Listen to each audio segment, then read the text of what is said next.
Hello, everyone. Welcome to another glorious day over here with Sadie Uribe, your media producer for the Los Angeles Regional SBDC Network.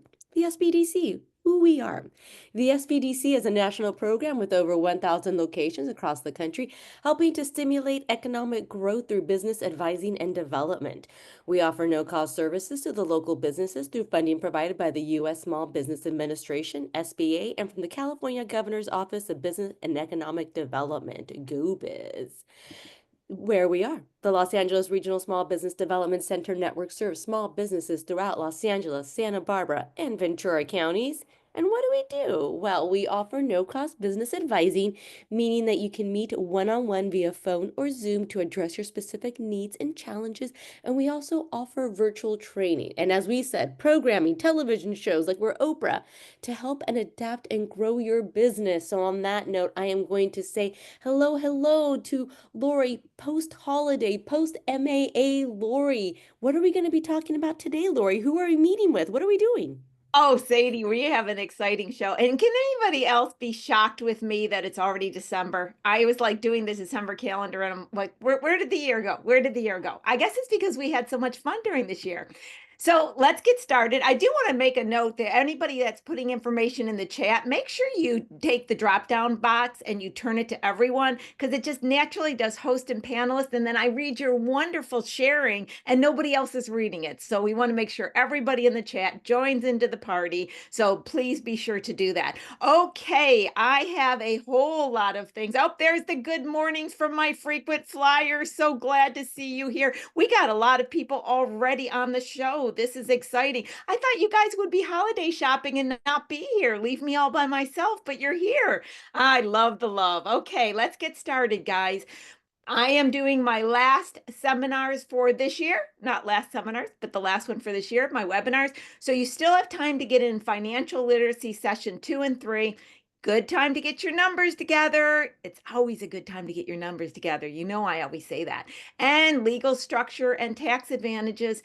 There's just so much confusion out there, guys. I have it every single day. People telling me I'm going to start an LLC to have tax advantages, and I have to tell them there are none, and they're confused about that. So if you have any of those questions or you're trying to figure out what structure you should do legally or what tax situation you should be in, check this out. And as always, you can do a one-on-one with me. Sadie is going to put my information in the chat as she always does. Okay, December 11th, we got Marjorie McPike coming on. She's a CPA, and we're going to talk about all things tax related. I don't even know where we're going to go with this, but I figured it's the perfect time of the year to start talking tax. So we're going to just cover lots of things to be aware of coming up next year, questions you may have. She is a quite accomplished CPA with a fascinating background. She was introduced to me by Dahlia. Many people watch Dahlia on the show all the time, so I'm very excited to have her on.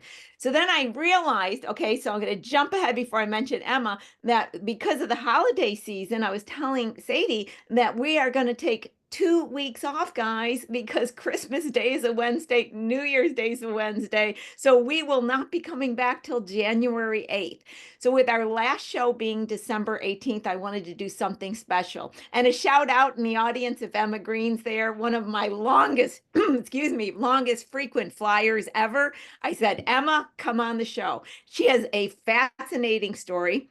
She's such a great supporter of small businesses. She's a wonderful entrepreneur, and she makes me and everybody smile. So I wanted to have the last show be a great guest and a great inspirational discussion. And so I had Emma come on the show. Excited to have her back on.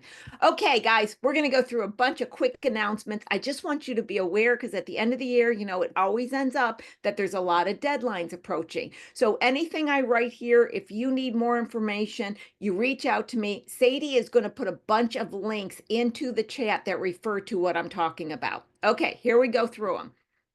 So the BOI, I know I bring this up all the time. You're probably sick of hearing about it, but every time I talk about it, there's somebody out there that doesn't know what I'm speaking of. And it's real important. This is the beneficial ownership information. It's a new reporting requirement. And for those companies that were formed prior to this year, your deadline for filling out this form is January 1st.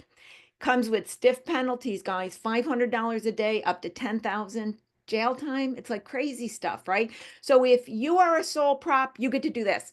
I don't care, right? If you are not a sole prop, then you are probably what's called a reporting company. If you're not aware of this, let me know. Like I said, Sadie's putting the link in there. I'll help you to get this form filled out. Don't miss this. Now, the second announcement, you guys may be aware about this one. This has to do with people who use payment systems such as Vimo. The IRS first came out and said that they were going to do a situation where you were going to get a 1099-K from any companies like these third-party payers, and it was going to be any amounts over 600. Then they held back on that and said, okay, no.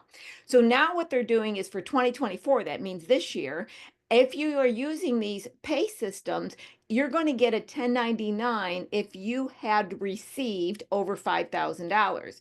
It's going to get lower next year. But what I want to do is a shout out on this because many of you may be using a Vimo or a PayPal to receive payments from your customers. And you also may use it because you just went out to dinner and somebody owed you money. So you had them pay you through a Vimo personally.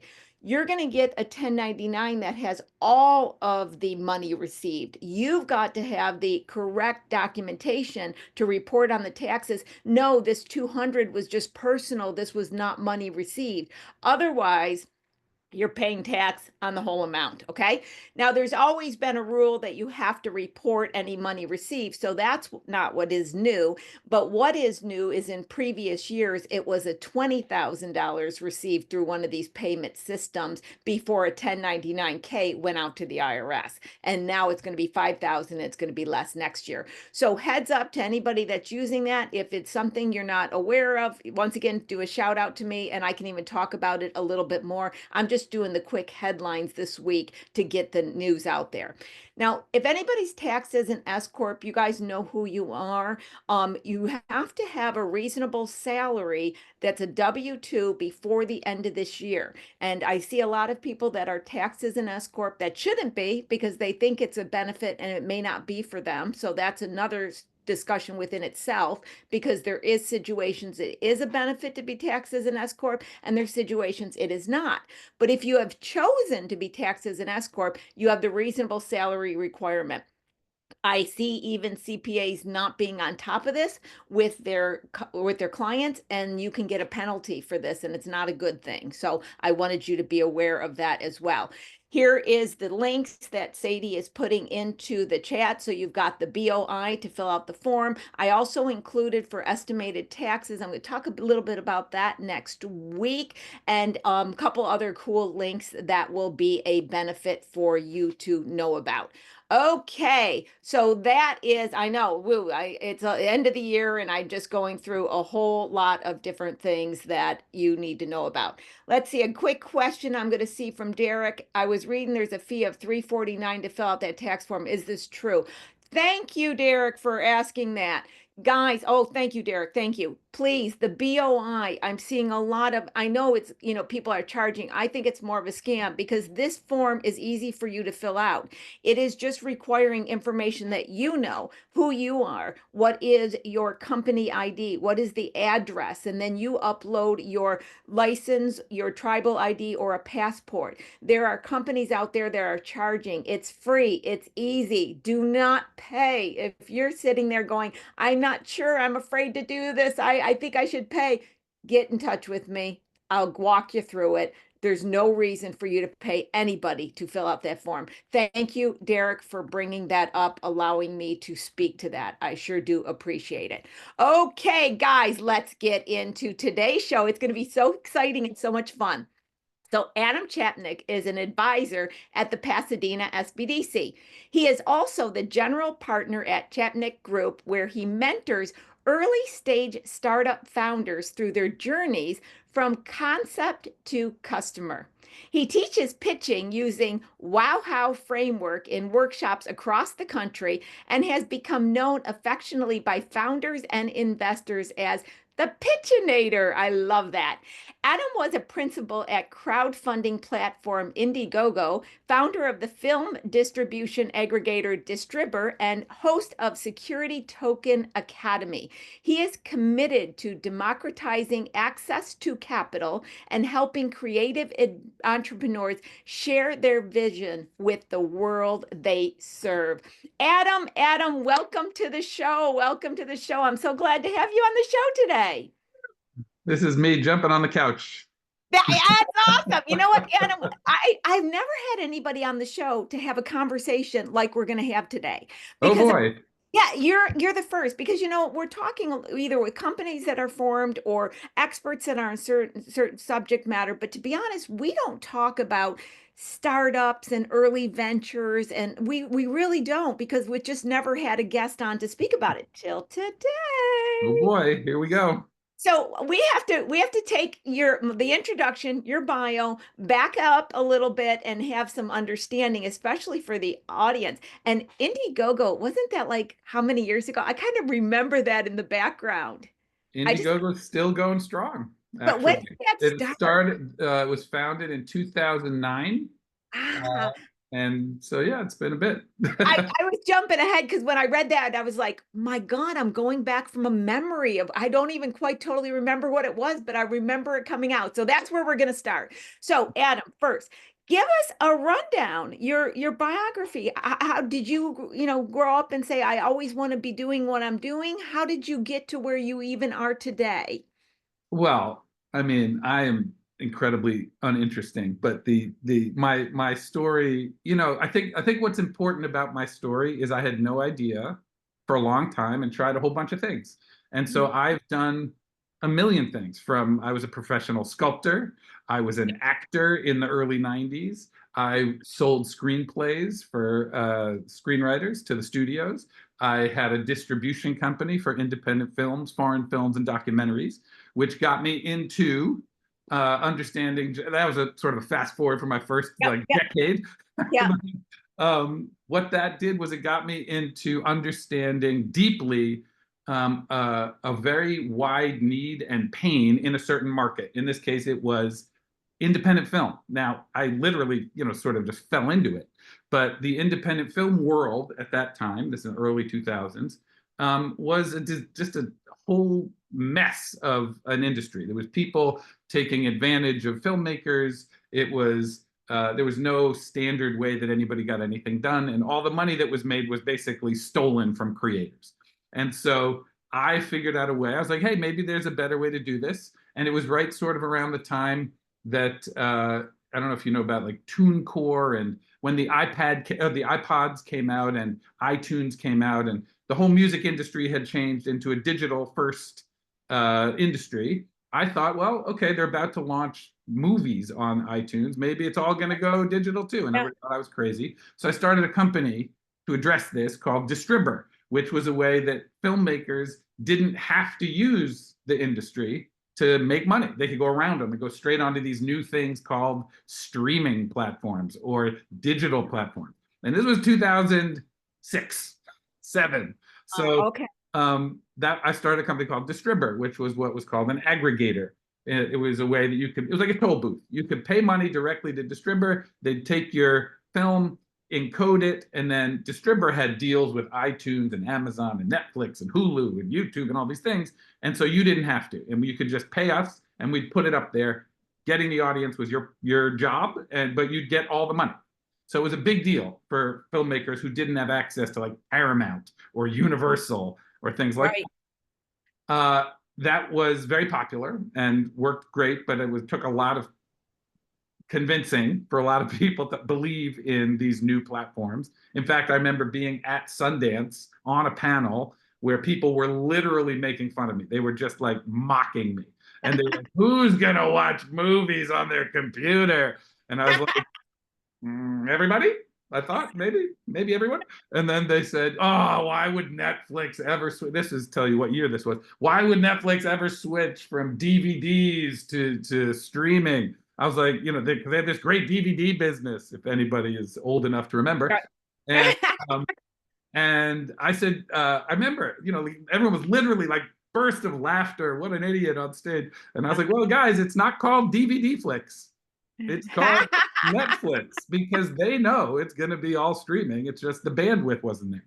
Anyhow, so I did that with a lot of arrows stuck in me and blood and scars, and it went very well. And then I joined the group that had just founded Indiegogo. I didn't found it, but I was the first one to join the 3 founders. And at the time, it was for film. It was just a way to raise money for movies. And because I had Distribber, what we all thought was, hey, well, we'll let everybody raise money from their audiences for their movie. And then when they get the movie made, they can spend that money on Distribber, and then they have the whole ecosystem handled in one stop. And sure enough, people did do that, but Indiegogo became a lot bigger, and we opened up to 28 verticals all at once, not just film. It was everything from, you know, nonprofits and entrepreneurship and board games and music and everything. But de facto, I ended up being, without going into how, I ended up being the guy that had to figure out, how do I talk to all these different verticals about what's important to them? And the product stayed the same. Indiegogo was a fundraising platform, a crowdfunding platform, the first one before Kickstarter. And I remember, you know, like I said, I remember that. I'm going to call it an era. Can I call it an era? It was totally a wave. Era. Crowdfunding wave. Absolutely. So, yeah, so Indiegogo started all for film, but it quickly expanded to be everything. But we divided it into 28 distinct verticals. And this was important to my whole journey, because I ended up having to be the guy that was tossed out in front of, you know, on Wednesday, you're talking to like nonprofits for the environment. On Thursday, you're talking to musicians. On Friday, you're talking to board game enthusiasts. Next Monday, you're talking to inventors of like robot dragonflies. And you have to make all of them think Indiegogo is perfect for them. But each one has a different set of pain points that I had to figure out how to speak to.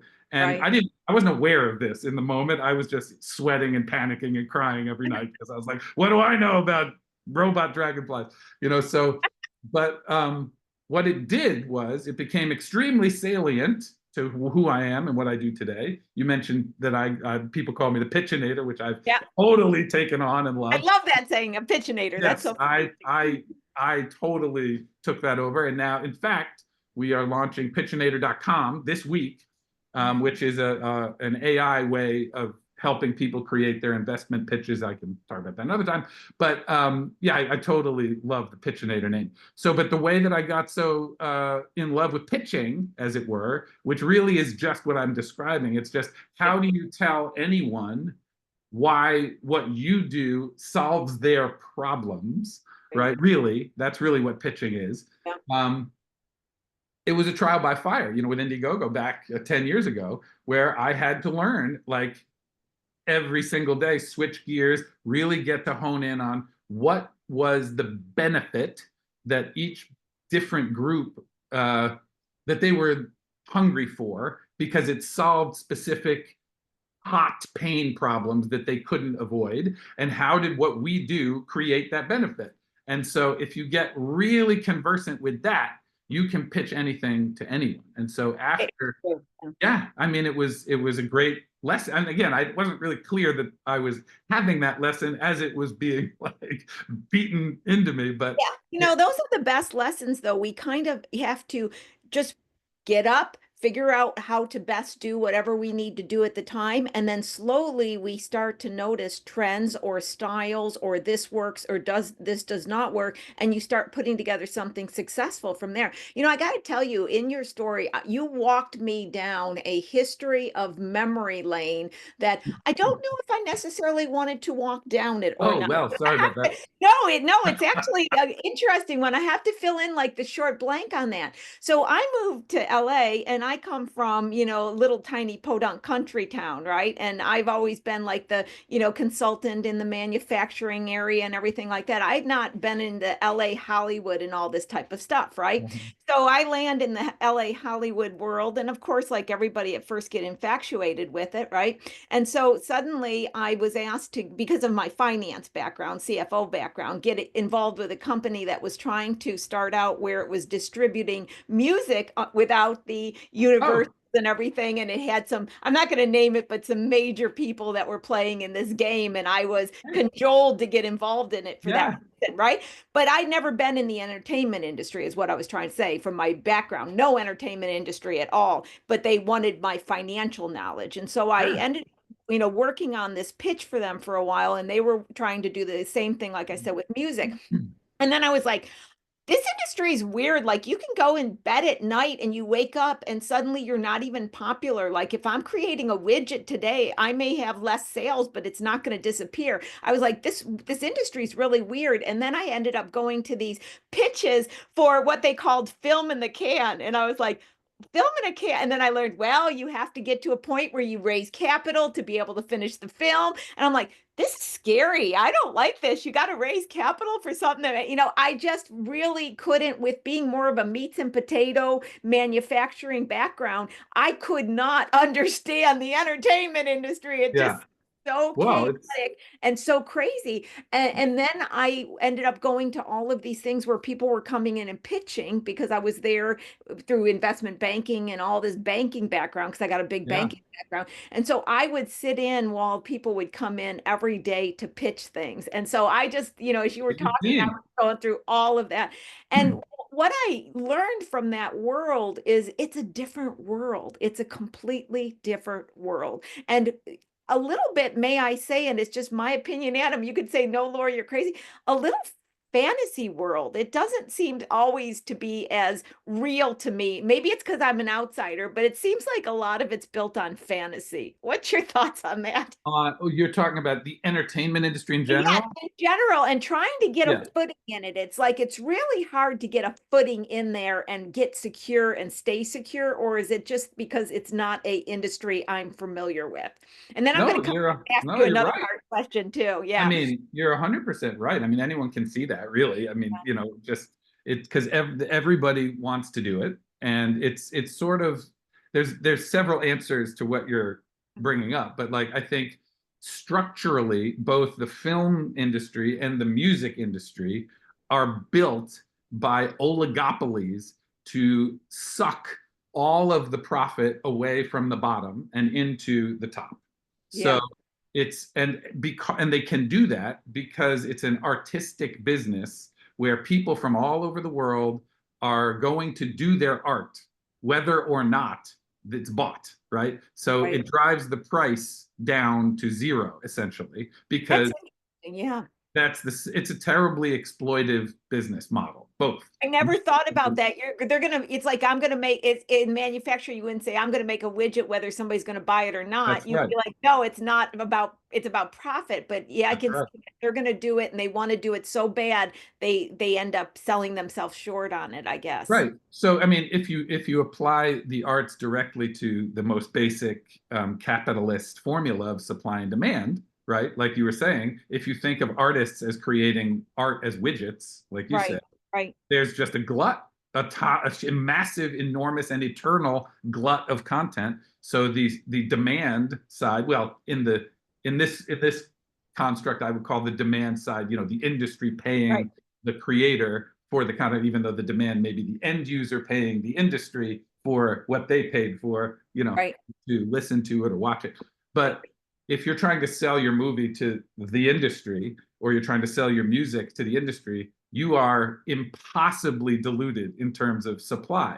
So it becomes this weird curator sort of structure of enterprise, where like people's taste become what determines whether someone gets money. I'm going to simplify it. And so these gatekeepers become determinant of what everybody gets to hear if it's music out in the world, or see if it's TV and film, which is why, and I hate that. What you pointed out is exactly what I saw, and it's odious to me, because it's obvious, if you get to know any of these gatekeepers, you see they have, not only don't they deserve to have the power that they do, but they literally haven't put any effort into trying to become good gatekeepers or tastemakers. So it's like, why do we as an industry have these jackalopes in charge of determining what we can all see? I've always thought about that, and I want to get to the pitching and things on that, but one last thing, and once again, not to put you on the spot, but I know from the time that you had the aggregators, and then you had other people trying to have their music distributed outside of going to these gatekeepers. Has it gotten any better for the artist? And do you think it eventually where will there have more control? So just in a nutshell, because I know that could be a whole conversation, but is Yeah, it no. moving in favor of the artist? I think the industry can't change in terms of like the legacy industry. The incumbents are built to do what I said. That's what their business model is. It's to cheat people out of their money so they can have more. And I'm saying that as sort of like a cheat is a strong word, but it's We to, know what you're saying, let's yeah. say, use leverage to bully artists out of their money. And then at the bottom, they literally cheat. They just, the business model, both in the independent film and the music industry, is don't pay even when you've agreed to. And they build that in actuarially as like, musicians aren't going to lawyer up and chase us for $5,000, right? So that level of payments, they literally just ghost musicians who they owe money to. They ghost filmmakers that they owe money to. They fudge accounting. It's totally common. But in answer to your question, yes, it's gotten better because a lot of that pain is so pervasive and real that alternatives have come up, and mostly in terms of format, I would say. In film, now it's, yeah, sure, people still make feature films, but they're way less the first thing people watch, right? Short form, Yeah. user-generated YouTube things. Yeah. Like you got things like Patreon is a way that people make whole careers getting, their 1,000 true fans. You've got Kickstarter, Indiegogo. Those are ways you can go directly to your fan base, and you can all. There's a really interesting way that those crowdfunding platforms, they call them rewards based, like Indiegogo, Kickstarter, unlocked something in audiences that made it better for creators, which is that in the them, you had a ticket, right? If you wanted to see a movie, it's like binary. You'd either buy it or don't buy it. Yeah. And so that's it. And so what that did was, if you kind of wanted to see it, but not enough, you would just not buy it. But if you were like waiting all month or year for it to come out and couldn't wait to buy it, you'd still just buy it, right? So it's like $15 ticket, it's like a yes or a no. But with crowdfunding, with rewards, that unlocked sort of the gradients of fandom forever. So like if you had passionate, crazy fans, they wouldn't just give you $15 to see the movie. They would give you $1,500 to have their name be the name of the high school that the girl goes to, and to meet you, or $25,000 to be in the movie and like meet you and be whatever, all these things. And then 2012, the Jobs Act happened and allowed for equity crowdfunding. So you could do all that plus get a share of the movie. And now there's things that are happening with Ethereum, if you're familiar with the blockchain. Smart contracts are being employed so that you went from rewards based, lots of different levels, equity based, lots of different levels, plus a share of ownership. And now smart contracts let everybody get a share of every dollar that ever happens without needing to rely on those shady accounting practices, because it's coded into the token, the Ethereum, the coin, who gets paid what amount of every dollar that's collected into the wallet. That is fascinating. Oh, Adam, if those people sitting on the panel back in Sundance could see you now, they would. I've had a few good laughs, No, it didn't make me any richer, but I've had a few I told you so's. I've had a few. Yeah, you would have to do that. You would have to do that. So what I'm going to do now is I'm going to go in a twist and kind of, not once again, trying not to put you on the spot, no whatsoever, but as you're talking about pitching, and you were talking about as you were trying to pitch to the different audiences, from the RoboFlies to all that, you learned that there's a certain process that worked, a certain way to understand that. So in that, going back to our audience, it doesn't matter if they're trying to pitch to a customer, a vendor, or I'm going to add a really strange one, Adam, even themselves. to sell themselves on what they're doing, right? Love it. There's Yeah. a certain amount of elements. I'm going to call it elements to have a generic word, right? And I bet you that you could easily rattle off a few things or something to us to say, hey, do this little audit. When you're looking at your messaging is really what I'm talking about. Do this quick audit to see if it includes that. So I'm going to just take that open-ended question and throw it at you, Adam, to give our audience some advice. It just so happens that I teach whole workshops on this. So I developed exactly the way you described, sort of like, okay, when I was done with Indiegogo and I was done with the company after that, and I was into what I've been doing for the last 10 years, which is mentoring startups. I work with them, the Chapnick group. Almost everybody comes and says, oh, I need to raise a round. I need to raise a round. I'm like, okay, well, what do you do? And then it's like, well, we use JSON, this with a stack of blogging doodles, and this with a widget facing bubble dogging, and that goes over here. And then these people who always, I'm like, no one understands anything you're saying. No one understands anything you're saying. So that always ends up being the first thing I do with, like, I'd say 90% of every client I work with who comes to me for everything else, we end up doing a pitch. And so I was wondering, well, that's so interesting. Like, why? These companies, some of them have already raised a round even. Some of them have already been in business, and none of them even can say what they do. I was like, that's so fascinating. And then I look back, and no, honestly, not patronizing. Like, that really is interesting. Like, they've gotten this far, and when you ask a question, what do you do? There's a million different ways they answer. And if I ask them tomorrow, they might say something different. And if I ask them the next day, they might say something different. And none of them is effective. And yeah, then, I got to comment on that too. You know what I noticed because of asking that? The people who are like scientists and have really complicated things can explain what they do better than the entrepreneur that has some little simple widget. yes and no, because now working at Pasadena, I work with my favorite PhD entrepreneurs out of Caltech. And while, yes, they can explain what they do with their crazy, bioscientific, whatever, they're no better. But I'll explain. So in answer to your question, what is the way it works? That's the way it doesn't work. I developed by sort of reverse engineering what I did in those times, a methodology that I call the wow-how methodology, the framework, the wow-how.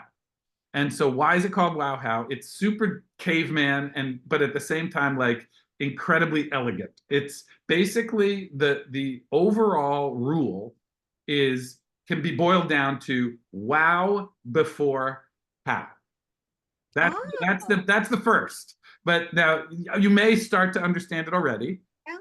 The problem is that most people start talking about how they do what they do or the components of what they do, but they skip past or never even really deeply consider what's the wow that all of it sums up to your target audience, your target customer. So the way that I build into that is, first, you understand who is your ICP, your ideal client profile. That means who are the people, not just like, oh, we serve women, but ideal client. Like, we serve the woman who is this, old, whatever, all of the attributes. What are the attributes? Two kinds.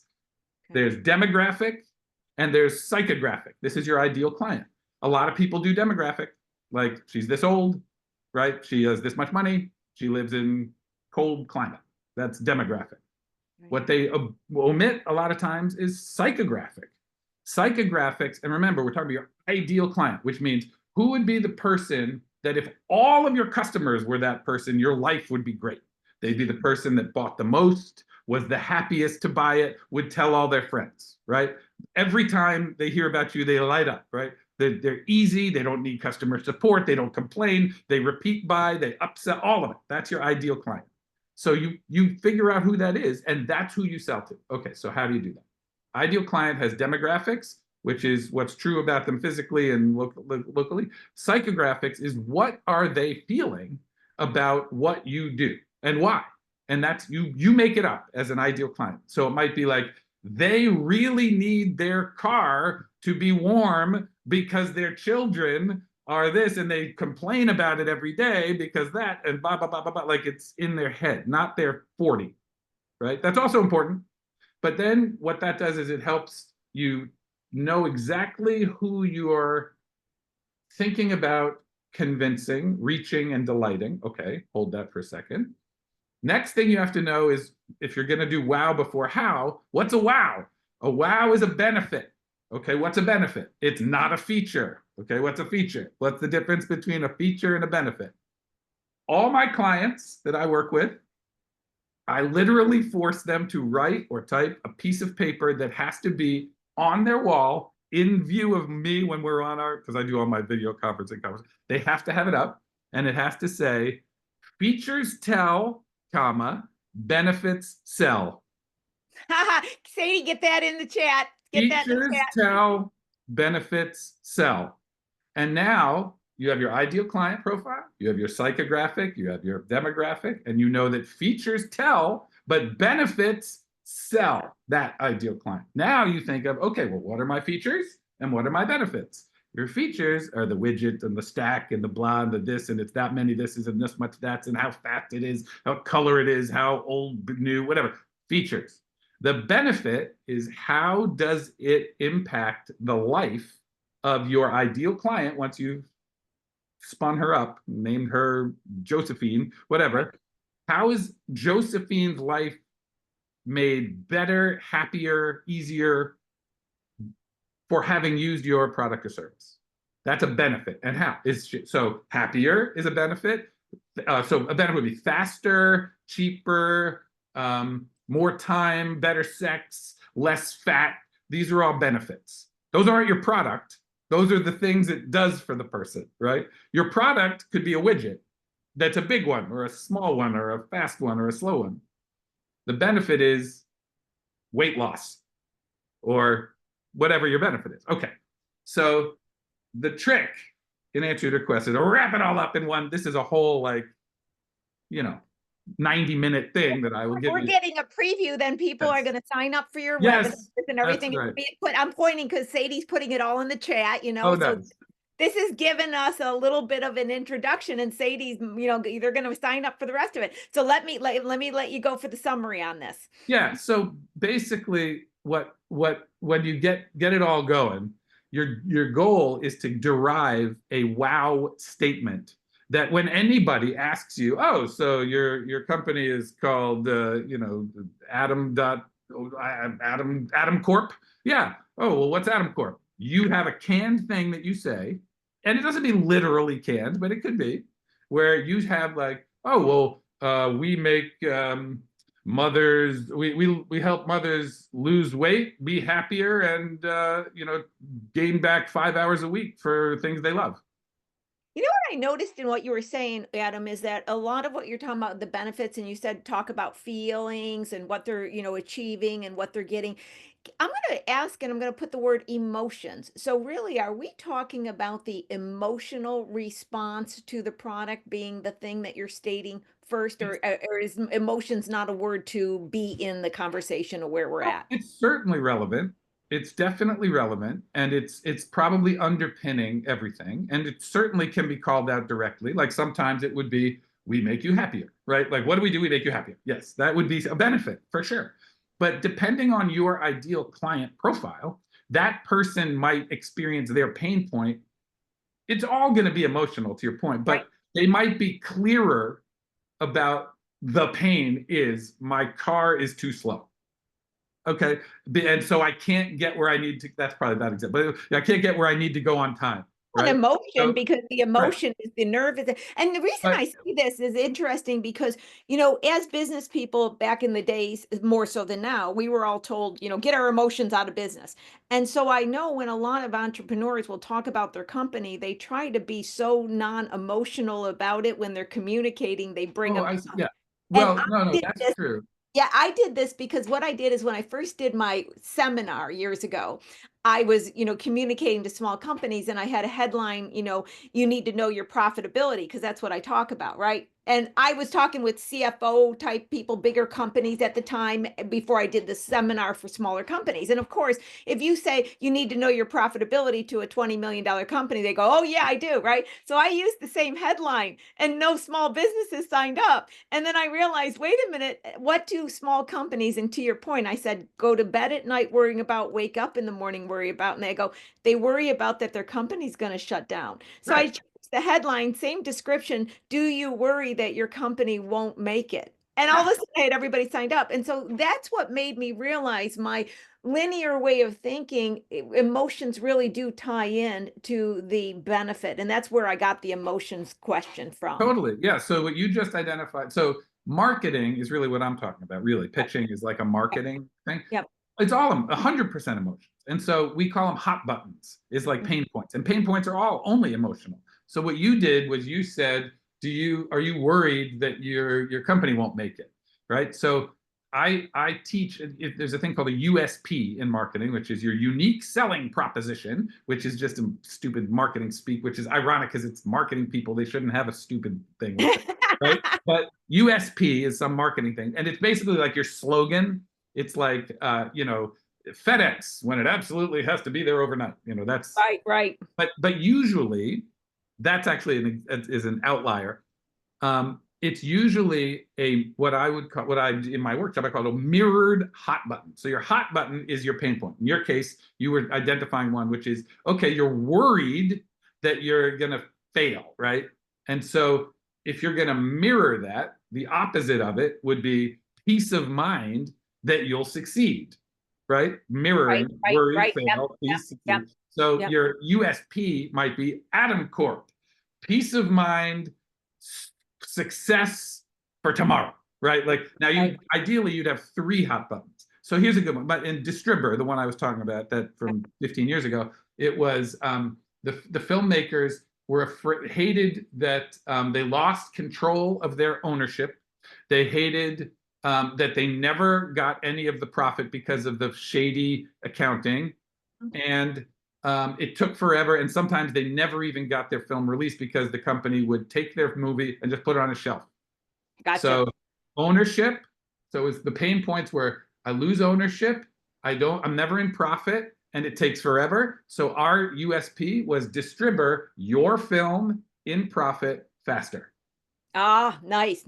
So we can actually do a shout out to the audience that says this next month, while they're sitting around the holiday dinner and they're really bored listening to Uncle's story for the 10th time, let their mind drift off and start thinking of the hot points, and then try to get around the table and bring them up to everybody for feedback. So everybody could walk away saying, hey, let me at least, I'm kidding about the holidays, but not, it just sounded like it fit in there well. But a takeaway for the audience is identify your 3 hot points and work on this after the show today and see what your hot points are and how they link up to your benefit. Would that be a good takeaway for the audience on that? Yeah, so to distinguish when you're pitching, right? Like you said this for yourself, it's for we pitch for everything, right? What I'm describing, the USP, is what I would call for the sales wow. It's for your customer.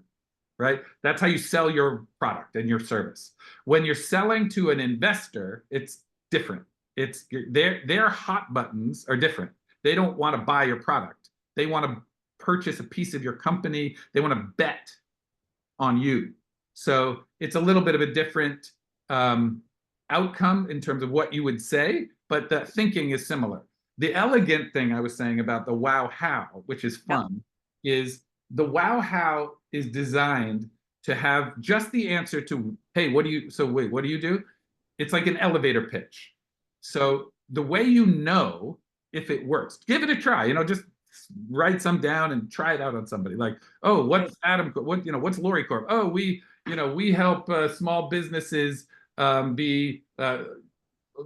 their finances, be confident that they're doing it right, and be more profitable. Let's just say. That's Lori Corp. I'm making this up, right? Yep. So you go with something like that, right? So you're in a cocktail party. Oh, what do you do? And you don't say, I'm a financial advisor, I'm a, I'm an accountant, I'm a CFO. No, what do? I help small businesses feel more confident about their finances, love their future, and blah, blah. And so the way you know if that's an effective wow is what you'll hear the person say is only one thing. Wow. How? That's how you know you have a wow how. They say, what do you do? I say, I'm Adam. What do you do? I help founders. I bring founders certainty to get from concept to customer and have a successful future. Oh, wow. How do you do that? Oh, I'll tell you. Now I can tell you all about my features. Yeah, right? I love it. I love the wow how. I love that. Okay, so let's go into this area of discussion now, Adam. Thank you so much for that. I wanted our audience, I love them to have a takeaway. So now they got a takeaway. They can check their own way they're presenting their company to themselves, to others. I love that. Let's get behind the scenes, Adam. We're going to look at it like we're going to go behind the scenes and we're going to get some truth about what's going on behind the scenes, okay? And this is where I'd like to go, and you go anywhere you want on this. Having had my own experience with banking, investment banking, et cetera, and being around small companies, there is definitely, a platform and a place and a need for people to pitch to investors, and certain companies size up to go into that world. I'm not saying that world does not exist or it does not have a great benefit, though that's the first thing. I want to get that out. That's my fine print, Adam. But also, and you may please, if you say, no, Lori, I don't agree, this isn't about agreeing with me at all, right? But it seems to me, especially over the last 5 years, the entrepreneur just starting out who doesn't really have an idea and doesn't even have anything, they think immediately they're going to start their company, they're going to get investors. And in other words, it's become so Hollywood and spoken in the social media that you have people that aren't even to that stage putting it in their early business plan when it really isn't where they figured out exactly what they're doing. So in other words, not all small companies are going to get investment, and not all people who play in their little high school play are going to go to Hollywood, the same kind of concept. But I'm seeing so many people, not have plan B because they believe it. And they're being told, oh, you get an idea, then you get to pitch, and then you got investment. And so I really love to have anybody that is in that world talk about what it really requires to get to that level. And I'll pass this with this last comment. There was I don't even remember, it was so long ago, but it was one of the angel investor places that I was engaged with. And somebody said, we don't want to look at anybody until they have a product or service, it's been sold to the marketplace, because we want to invest in somebody that we know they can produce it, whatever it is, they already done that, they know there's a significant demand, it's already been bought, and we know the demand will buy it at this amount with this cost to produce because they got a proven track record, right? So there was some theory in that. So now with what I'm just trying to do is give our audience a dose of reality. Who can get investors, who cannot, when to consider it. And I'm going to throw this completely back to you to fill in and go any direction you like.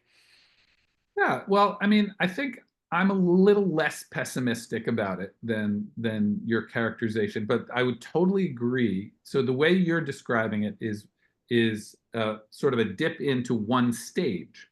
So in early stage startups, they have these sort of arbitrary names of stages of investment, but they're helpful because most people do go through some close approximation of a version of this, where when you're a napkin, oh, I want to make noodles out of like dirt, whatever, you have some new idea, and when you're at early, just nothing is there except an idea stage, you have what's called friends and family money.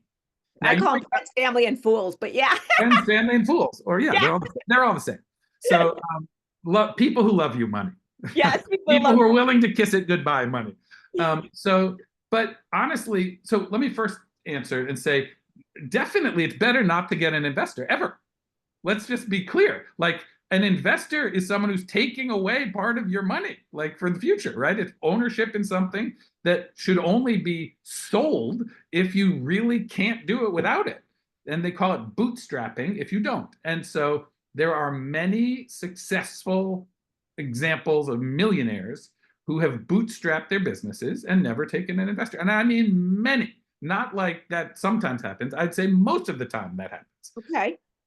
Now, they're not going to be Twitter. It's not going to be like, Facebook can't happen without investors.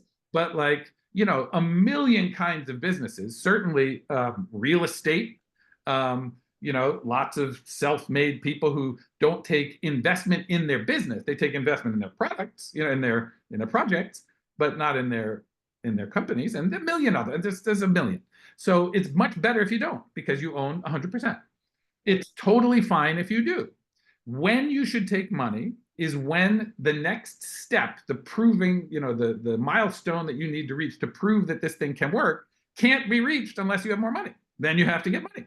So the first stage, you have friends and family. That's people who don't need any kind of validation before they'll give you money, other than that they love you and they're willing to kiss it goodbye, like you say. After that, you have to do something with it, and something that can show any kind of, I would say proof, but let's call it indication that there is a real business here. And those things can be surveys, they can be letters of intent. These are all very mushy, soft things.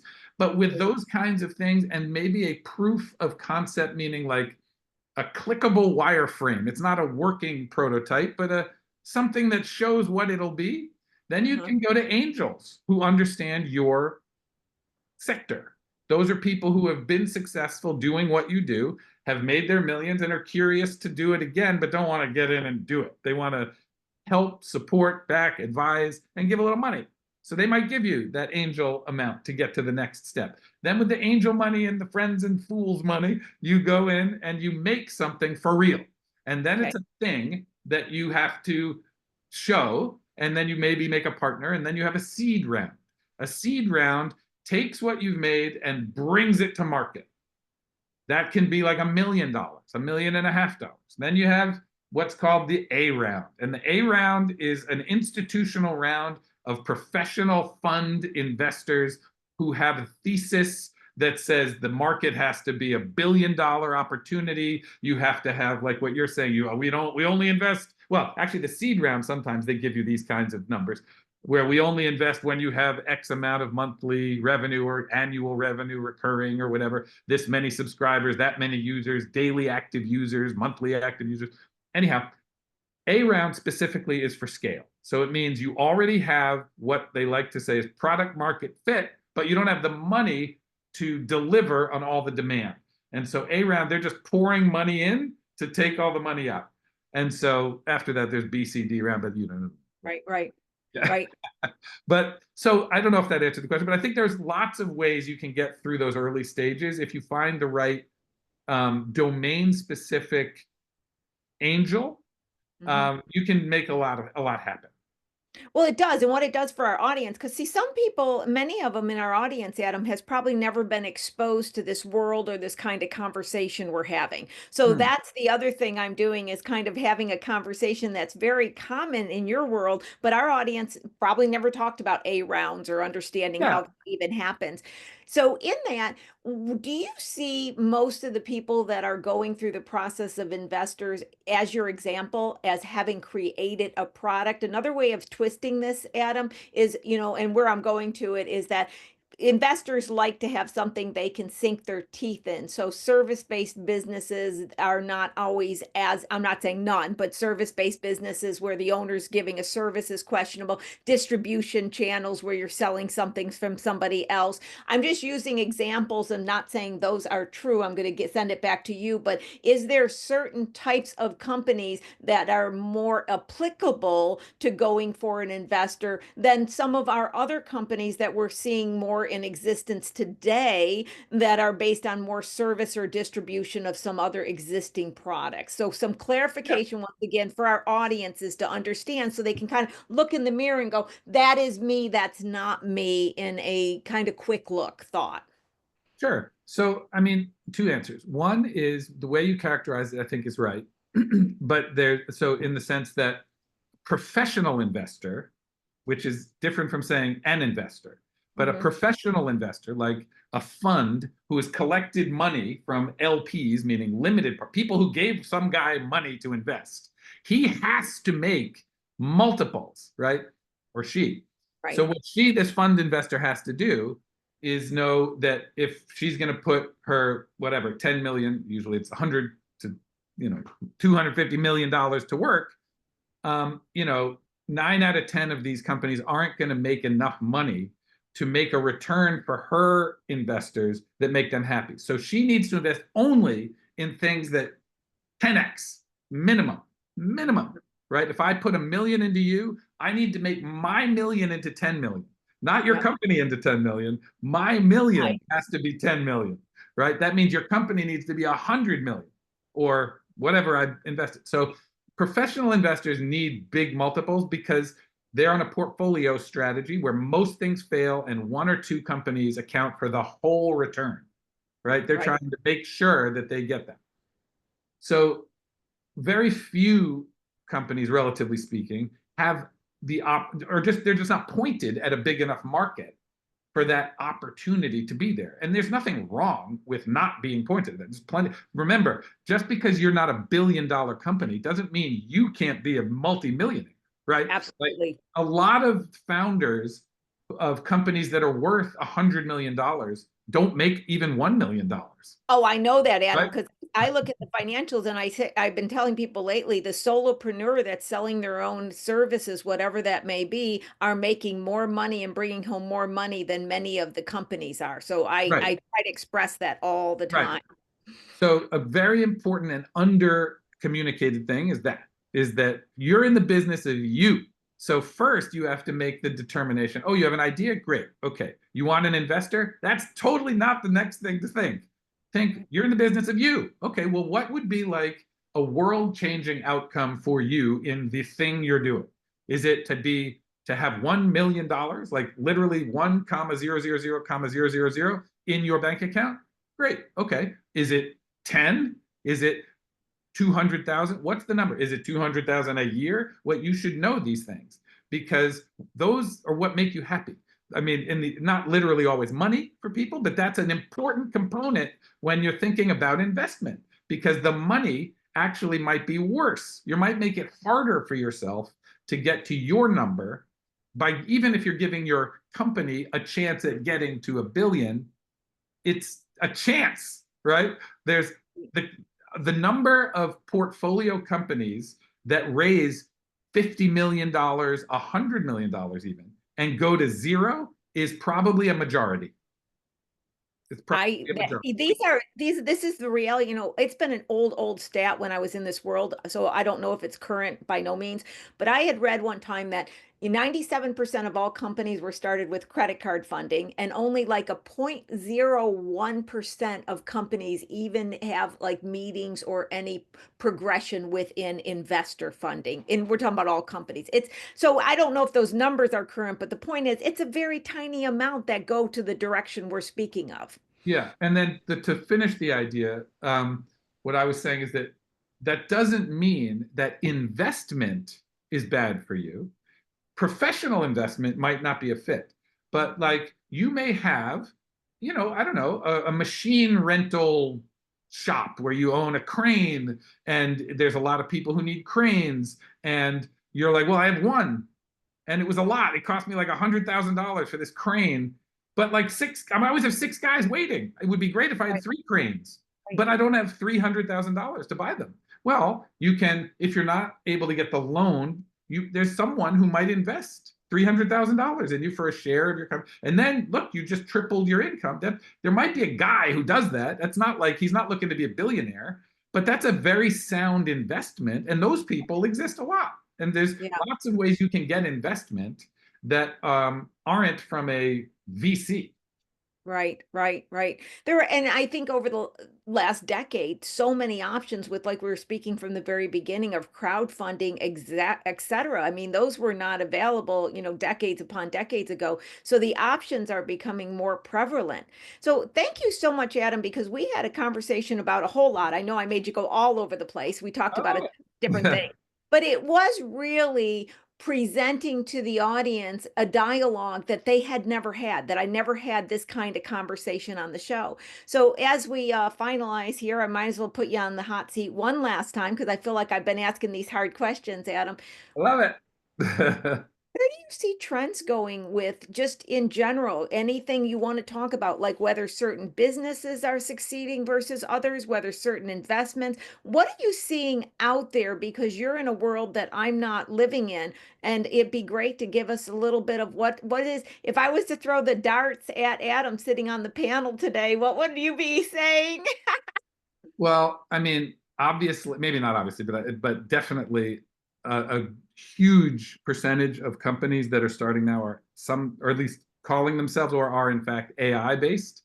And so similarly, I have this thing called pitchinator.com, which is, if you are interested in all the stuff we were talking about, I sort of am in the process of automating that so that that whole pain point for the founders of how do I create an investor pitch with and make the slide deck Right. is taken care of, and it's at pitchinator.com. I go over there and sign up for the wait list, and I'll let you know when you can try it. And it'll be free for the first couple months while it takes. Anyway, but I think AI is gonna, if the more you can dig into what's possible right now with AI and AI agents, the more you will be able to do two things. One is be a little bit ahead of the curve with everybody else who are just kind of waking up to it, but also notice which giant swaths of every industry are going to be entirely replaced. And that's many, right? And I'm sure we've all heard the doom and gloom, but it's actually quite exciting in a lot of ways, because I see the future of entrepreneurship as being a little bit different from what we've said kind of customarily for the last decades. When we think of an entrepreneur, we think of a solo, right? A one guy doing one thing against the world. But I think entrepreneurship is about to become one person with, say, 5 things that they're using AI and agents to explore early stage and profit, maybe 5 times as much. So try to get to know what AI, what all these different LLMs can do and how it can apply to the thing that you have an idea for. And it's leverage. It's leverage. And I think the future of entrepreneurship is going to be sort of little mini holding companies of individuals with like 5 different ideas they have, all working because the AI can do it instead of people. That's fascinating what you're saying, Adam. And the way I relate to, because I always like look in the past to see what similar situations occurred. And I remember when I first started my company at 25 decades ago, I had to have a real estate office because you couldn't be legit if you didn't. I had to have an answering service because you had to have somebody answering your phones, right? So I had all of these different people and in cost, to be honest, Yeah. I didn't need. And then I can remember I had somebody, setting up my site on-site seminars. And then I got technology to actually register people. I know that sounds old, but it's the way it wasn't then, right? So over the period of time, I could continue to run my company and get more engaged in other things because technology was allowing me to do it inexpensive without hiring people or having this facade that I had to create out of my pocket, right?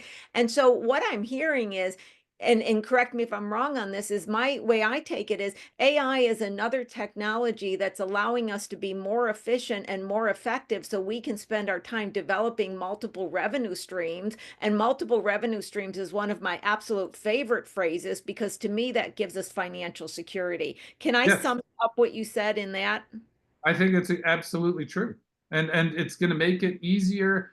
I think also back to the point we were making a minute ago about, you don't have to make $1 billion company to make $1 million life, sort of, is Yep. that I think what will happen is a lot of things that seem uninteresting 5 years ago because, the amount of work it would take just to make $4,000 a month, that's a lot of money kind of, but not worth it. Those are going Right. to become things you can just tack on. You might have like a 2,000, a 3,000, a 4,000, a 1,000, a 5,000, all automated. Right. Those Right. little things that were too much work, all handled by AI agents. Maybe Wow. 1 hour or 2 a week on each one for you. And now you've got, now you can do your main thing, but you've got like a 6-figure income on automatic pilot that you can just keep adding to, I believe, is what we're going to see in the next I couple. love that. I've even gone over the show because it was so fascinating. So I'm going to say, Adam, I would like to invite you back on next year, and we're going to have a headline of this and talk about the future entrepreneur. I think that Great. could be an entire discussion, because a long time ago, I'm not saying these numbers literally, but I realized, especially being old and being around all different companies over the years, that I could either have $1 million company and make 100,000, or I could have a company that builds like 103,000 and make 100,000. That's exactly And right. I said the big difference between the two, because I had employees and all this at one time, is the lateral, I'm less exhausted, and I got less risk. And so I realized over the years, the 100,000 could come with just a little bit of cost where it didn't require a whole company structure. And that's where we're going to even more so and more so. Yes. So that's where let's have a future conversation Yeah, about I love it. future entrepreneurs. But this was a fascinating dialogue. I know the audience loved it. A whole lot was going in the chat. I couldn't even catch up on all of the things going on in the chat. But and I know there's some questions, I just want to reach out real quick before we end. Somebody said, if I have a DBA, do I need to do a BIO, beneficial information, or ownership information?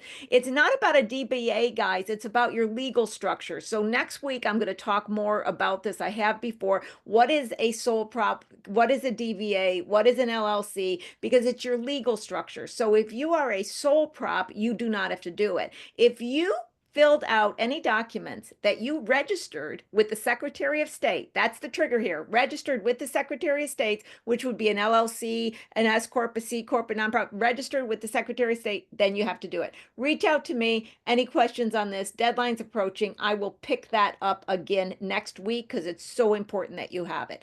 So Adam, thank you so much. I'm going to have Sadie come back into the mix. Sadie, we had a very fascinating conversation about a whole lot of things today, didn't we? I mean, that is how production world works. That is how this show works. We just make everything connect together. But I mean, I'll throw this out there for Adam, because I also come from production world. And what was my elevator pitch? And I hope Lori agrees with this.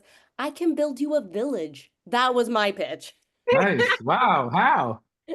I like it. I like it a lot. But seriously, Adam, it was a fun conversation. I know I made you go in a million circles, but this was just fascinating, and I know our audience loved it. So thank you so much for coming on. Thank you guys. It was great. I enjoyed it too.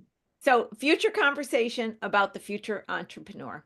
So everybody out there, Sadie, as always, is going to stay on the show a little bit longer to make sure you get Adam's information. If you're into making a pitch, sign up for his free offer while he is investigating this new process. It's a great offer out there, as well as touch base with him about any other questions that you may have. And to those that are frequent flyers every week, thank you so much for being here with me. We sure do have fun. And if you are new to the show, I hope to see you next week on Small Biz Talk with your host, Lori Williams. Bye, everybody. Bye, Adam.